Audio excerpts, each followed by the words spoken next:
来吧，就在这儿看大云来。Signs is a very special film for me. Some viewers may know it's the 大 film 云在 that 睡 made me 觉， who 大 I 云 am 你看 today. 看，嘿嘿， When 小 it 豆 came 豆。out in 2002, I was only 14 years old, and I remember my first visit to see it very vividly. It was the first time I really started to think seriously about film. Up until that point, I hadn't really thought about the art of filmmaking. Signs was the film that sparked the desire that led to a purchase of a camera, many short films, and a love of movies that 大家 hasn't 稍等 let 一 me 下，我 go. 把这个手 I 机 firmly 放在地 believe 上 that 行 if 不 I 行？ hadn't seen 还能 Signs 看 on 着啊。 that specific day, 大家 I 稍等 wouldn't 一 be 下啊， talking to you 大 guys 家稍微 today. 等一下。 Strangely, the film deals with a very similar message on coincidence and fate. This will be my 5th installment in my series of analyzed movie reviews. In the past, I've covered Prometheus, Drive, A Good Day to Die Hard, and Only God Forgives. Signs is by far my most requested.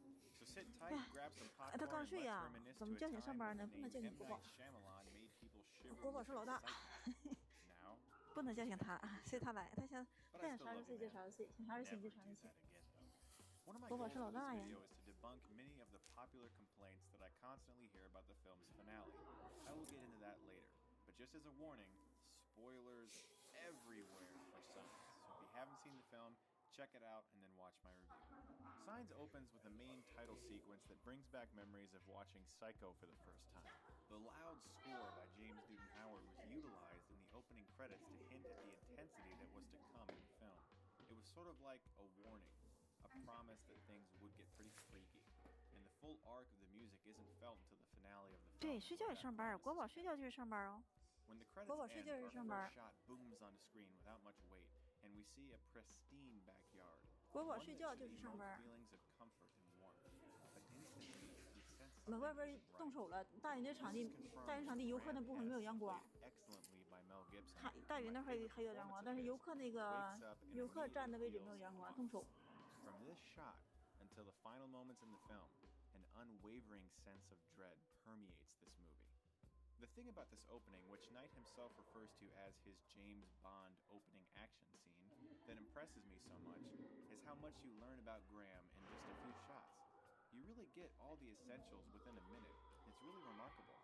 The photo on his end table shows his wife and children, as well as himself in his priest uniform. A faded stain where a cross was once hung is clearly seen on the wall as well. Within a few shots, a sharp eye can tell that he's had faith and lost it. When screams from his crops send him and his brother Merrill, Joaquin Phoenix, running into the corn, we meet 腿 Graham's 翘着 children. 睡觉呢。 Bo, played by Abigail Breslin in her first 腿 role, 翘着睡觉。 and Morgan, played by Rory Culkin. Our first lines from both of the children are very important. Bo seems to think she's still in a dream. The fact that she has odd, possibly prophetic dreams is constantly brought up in the film. Morgan thinks God made what lies ahead of him. It's clear now that Morgan hasn't lost his faith. This will bring up a consistent struggle between himself and his father throughout the film. After the Hess family discovers the giant crop circle in the field, we now have our movie. Can I just add that this is real? This isn't CGI. I really respect that. 是国宝睡觉就 In 是 the 上 next 班。 scene, we see that their German 国宝睡 shepherd 觉就是上班。 peed on the floor. The kids think he's sick, and this little exchange happens. Nandini peed. I think he's sick. Why don't you take him outside? I'll call 国 Dr. 宝睡觉就是上班。 He'll know what to do. This is actually a really cool little tidbit that I'll explain later. It's something I didn't notice about the film for a long time. Soon we meet Caroline, a local police officer who's arrived to hopefully give some answers. We soon learn that many animals around the county have been acting odd. The look on Gibson's face always sends shivers down my spine when she says other dogs have been peeing on themselves, like when they smell a predator around. It's also during this scene that Graham asks Caroline to please stop. 我往上挪挪啊，大家等一下往上挪挪上洗手间。 We also get our first hint that Bo has a thing about her drinking water, and a pretty suspenseful scene involving the family dog. This scene also includes some pretty good humor, something I think 我去趟洗手 really 间，你们 nailed. 先看一下啊。 After a few moments of silence, Graham becomes unnerved by the fact that he can't hear his children anymore, which leads to a scene my sister couldn't even watch. The doggy dies. Knight broke a rule of screenwriting here. Never kill the dog. Kill as many people as you want, just never kill the dog. He breaks that rule twice in this movie. We learn of Morgan's asthma here and discover that the relationship between Graham and his brother Merrill is a bit strained. Soon we cut to nighttime. The farm is quiet. Nothing is moving. All we hear is crickets, but suddenly they stop chirping. I didn't even notice this the first time I saw it, but that subtle sound effects work terrifies me. It's like, holy crap, the freaking alien just walked on the scene and the crickets were like, hell no. Bo wakes up Graham saying there's a monster outside her room. Graham kindly tries to put his daughter back to bed, and we get a really great scene where Bo asks Graham why he talks to Mom when he's by himself. We sense that she's since passed away. This nice moment quickly ends when Graham spots an alien on the frickin' roof. Shyamalan was clever in the ways he chose to reveal the creature. He doesn't just show you it, you get a little glimpse, which keeps you curious.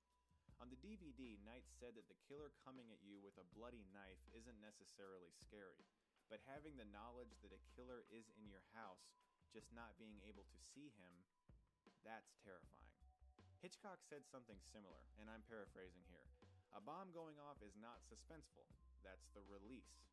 A bomb underneath the table and you don't know when it's going to go off, now that's suspense. So anyway, Graham wakes Merrill and they try to chase this thing down outside, still assuming it's just some neighboring kids. This scene is pretty hilarious, especially the dialogue involving the fact that Graham doesn't feel comfortable cursing. Soon enough, the brothers start to sense that this may not be pesky kids.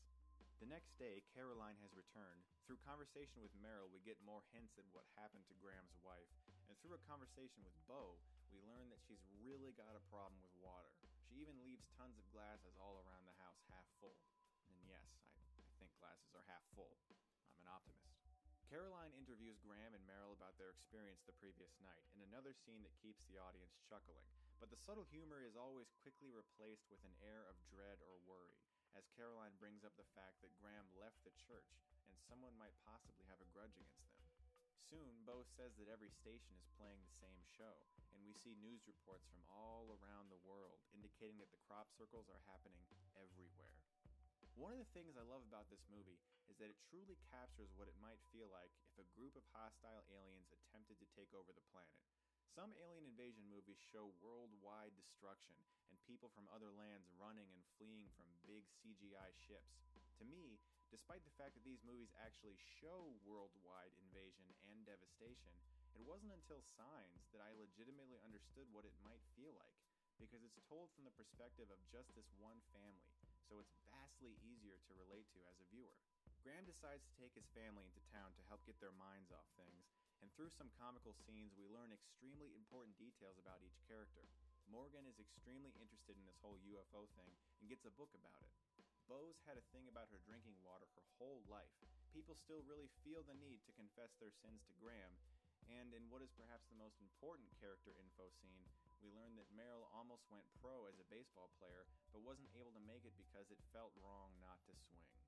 When they all meet up for pizza, we get another very important scene. They spot the director, Shyamalan himself, accidentally walking into the frame. Oh, wait, he's in the movie? Dang, he gave himself a big role. He's the guy who killed Graham's wife and started all the characters on their fateful journey towards redemption? Yup, the director. The guy who created these characters is also the character in the movie who made the first step that leads them all to the finale. Interesting. Here's why it doesn't bother me. I saw this movie in theaters in 2002, before I knew who Shyamalan was, because as I said, this was the movie that really made me want to analyze film and learn more about them. So I watched his performance as if it was just another actor, and it didn't bother me. In fact, I remember thinking, this supporting guy is pretty good. So there are two cool things I take away from this scene. For one, everyone recognizes him except Bo, who says, "Who is he?" This is probably due to how young she is. She probably wouldn't recognize him. And when Shyamalan drives off, Graham is the only one who starts eating, taking a huge bite, trying to forget and move on. This shows just how tortured he is. In the next scene, Bo's old baby monitor starts to pick up signals from something. But what I always took away from this scene was that the signal doesn't become clear until the entire family is connected. To me, this was a hint that the only way they're all going to get out of this is by working together, that each member of the family has something special. Also, we get the first hint of Meryl's future obsession with the whole event. The next scene is honestly one of the most suspenseful scenes I've ever seen in my life. Graham decides to investigate his crops at night. The sound design for this scene is perfect. The dog barking in the background, the crickets, and the sounds coming from the alien all lend to that warm feeling of suspense I get from a well-directed film. My favorite shot in this scene is the angle below Gibson before he kneels down. The shot and Gibson's performance really sell his desperation in that moment. They finally decide to turn on the TV after Gibson spots a frickin' alien leg in his crops and decides, you know what? There may be something to this. When they watch the news, they learn that ships have been spotted around the entire Earth. I love that they're just these little tiny dots on the screen and not some overblown CGI creation. It's so much more realistic that way. Eventually, the kids fall asleep and we get what is possibly the most important scene in the entire movie. Meryl is feeling very worried and quietly begs Graham to be like he used to be just for a little bit. Graham reluctantly tells him a story about consequence, coincidence, and fate, breaking your average person down into two groups, those who believe things happen for a reason and those who believe in random chance. The conversation turns from light-hearted to dark when Graham mentions the last words his wife said before she died. He says she said, "See, then swing away." Graham believes her brain was failing her as she died, letting random thoughts escape her mouth without meaning. He admits he no longer believes in God. This is when we get our first dream. Graham is dreaming about the night his wife died. When he wakes, he finds Meryl has taken the TV into the closet, saying the kids were getting too obsessed. He thinks the aliens are using the crop circles as a mapping system and talks about how their ships might be cloaked during the daytime, due to a bird flying into what appeared to be a wall in the sky. Interestingly, there was a deleted scene in the film where the family drove by a dead bird, which would have linked up in our minds when Meryl said this. Next, Graham observes his family falling more and more into obsession and worry. Knight wisely plays a lot of this for comedy, rather than make it all too serious. When he gets a phone call from who we eventually learn is Ray Reddy, Shyamalan's character, we hear him say, "Father," then what sounds like claws scampering on wood in the background. The phone goes dead and Graham looks into a room revealing an incomplete dress, still hanging up. The box in the corner has his wife's name, Colleen, written on it. It's clear he knows he has just spoken to his wife's accidental killer. Graham decides to go to Ray's house to check on him, but before this scene starts, Bo tells Morgan she doesn't want him to die. "Who said I was gonna die?" he continues to repeat. Now earlier I talked about the exchange Graham had with his children. The conversation about taking Houdini to see Dr. Crawford. The kid said he doesn't treat animals. It actually took me a few viewings to realize something kinda cool Knight put in the script that was very subtle. We get one wide shot of Ray's house, seeing that he is a veterinarian. Now that earlier scene makes sense. Graham didn't want to take their dog to see the actual vet, since that's the guy responsible for his wife's death. I think this is fantastic writing. I love when a director/writer respects the audience and doesn't spoon-feed them all the little details like this. Next, we get a very emotional scene that is played with remarkable subtlety on the part of Gibson, and Knight honestly isn't too bad here. As I said earlier, I didn't know he was the director the first time I saw this movie, and the scene worked for me. The two men have a bit of a recompense when Ray acknowledges that he's caused Graham to question his faith. He also mentions that he's heading for the lake because some have theorized that the aliens have been avoiding water. Before driving off, he tells Graham he locked one of them in his pantry. Next, we get what for some, myself included, was the scariest scene in the film. Most just refer to it as the disturbing footage scene. This scene was actually listed number 77 in Bravo's 100 Scariest Movie Moments. It's the first time we get a good look at the creatures, but at the same time, it isn't. The first time we see the aliens is not in some beautiful wide shot with sparks flying everywhere and big CGI creations. It's on a handheld cam from a foreign country. This is one of the best ideas Knight has ever had, because it perfectly captured the terror of what this situation would be like for your average family. Want to know my favorite thing about this scene? After rewatching it many times, I noticed this.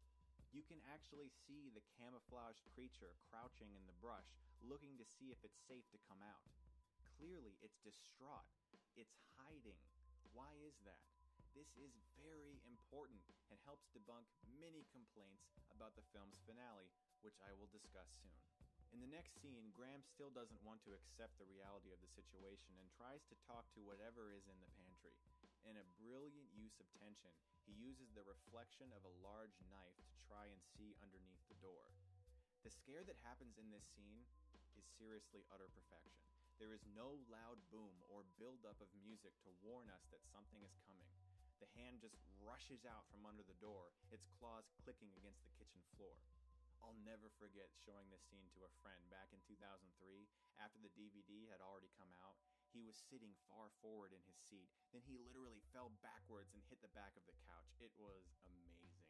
After finally acknowledging that some serious crap is going on, Graham tries to convince his family to head for water, since it's a theory he finds some merit in.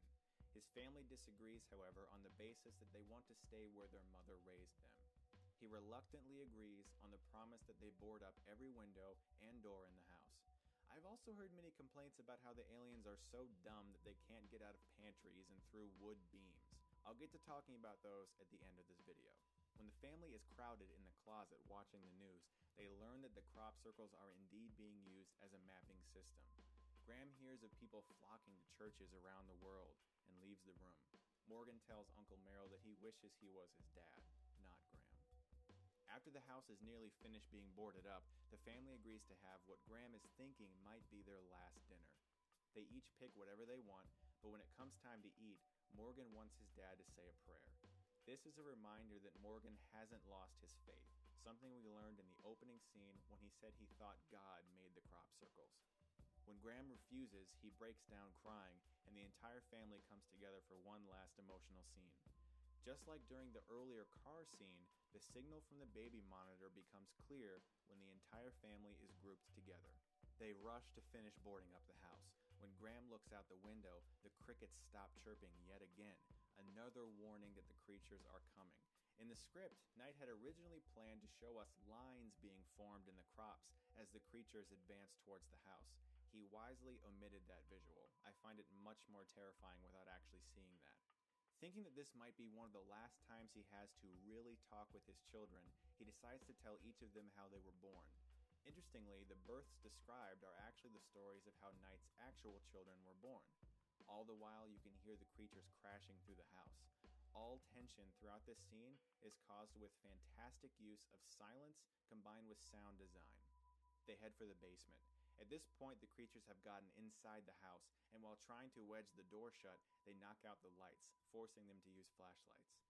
They notice that the aliens are just making noises, trying to distract them from the real threat.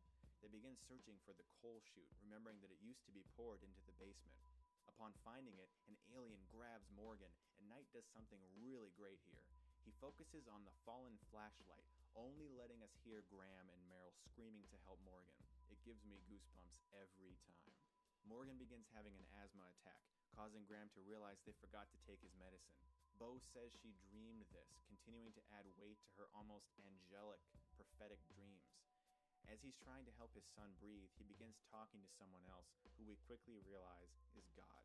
It's clear now that Graham really does still believe in God. He acknowledges his existence, but hates him nonetheless. Eventually, the asthma attack subsides.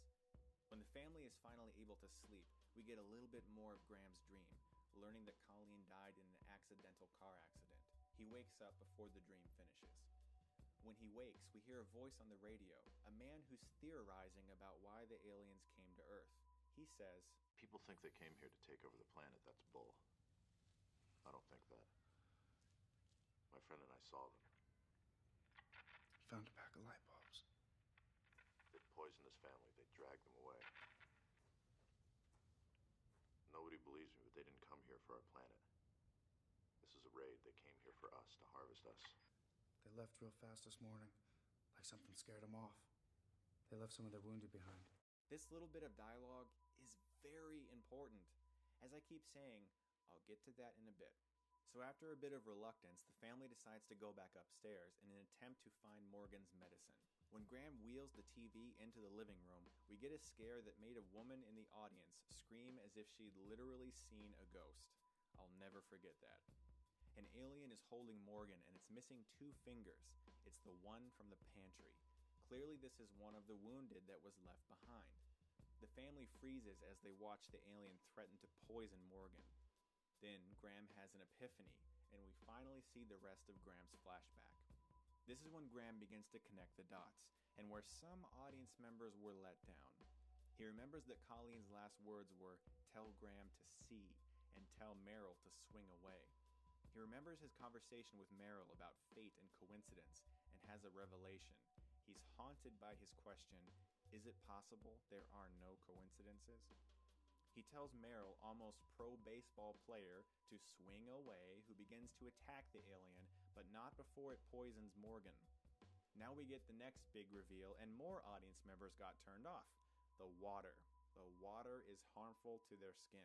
This was Bo's addition to the situation.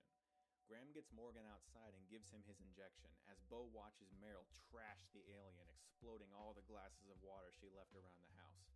Before too long, the creature breathes its last breath. In the next scene, a very emotional Graham says that's why he had asthma. He keeps telling himself that Morgan's lungs were too closed for the poison to get in, as his family waits to see if Morgan will wake up. Did someone save me? I think someone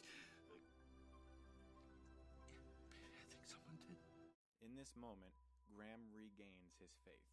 We pan back through the window that was in the opening shot, and while that opening shot was cold and filled with dread, this one is beautiful, sunny, and vibrant, even though the glass is smashed in. A time lapse occurs to the following winter, and Graham walks out of the restroom all decked out in his priestly garb, and the film fades out. Now, I have promised throughout this review that I discuss the film's ending and give my thoughts on why a lot of the complaints I hear are completely unwarranted. Complaint number 1, the pantry. I'm constantly surprised by how many posts I've seen complaining that the aliens can't get out of a pantry or that boarded up doors don't stop them, and how idiotic that is. This I've never been able to understand. There's the alien from the damn pantry. He obviously got out. How do you think the aliens got into the house when the family was in the basement? They busted in. There is literally no reason to be surprised by a living creature taking some time to bust through something with 2 tables stacked against it. It's as simple as this. They don't have frickin' laser guns. It's gonna take some time to bust through something. I mean, this thing even did it while it was missing 2 fingers. Another thing, people tend to be like, well, how in the world did that thing find them? Remember, the crop circles were used for navigation. Obviously, they lived really close to Ray Reddy because he drove right to his house. More than likely, that thing headed to the nearest crop circle trying to get back to his race, wasn't able to, and went to the nearest house. Complaint number 2, the water. This is the biggest one. Water. Why would aliens come to a planet composed of roughly 70% water? There's water in the air. What if it rained? I have a large amount of theories about this. For one, it's possible that these creatures had never encountered water before in their entire lifespan. I mean, imagine that we discover a faraway inhabited planet. It's entirely plausible to assume that there would be unknown elements on the surface that could possibly be toxic to us. Perhaps something that our technology isn't able to discover or warn us about. But remember what the guy on the radio said? They didn't come here for our planet. They came here for us. It's entirely possible that these aliens have absolutely zero interest in Earth. They only want to harvest us. Why? Does it matter? What else did we learn in that radio scene? That they retreated so fast they left their wounded behind. This shows the creature's desperation. This shows they more than likely had no idea what they were walking into and are possibly a race in dire need of survival, looking for some last resort. Remember the Brazilian video? The camouflaged creature cowering in the bushes alone? My guess is that thing is terrified. It's completely separated from the group.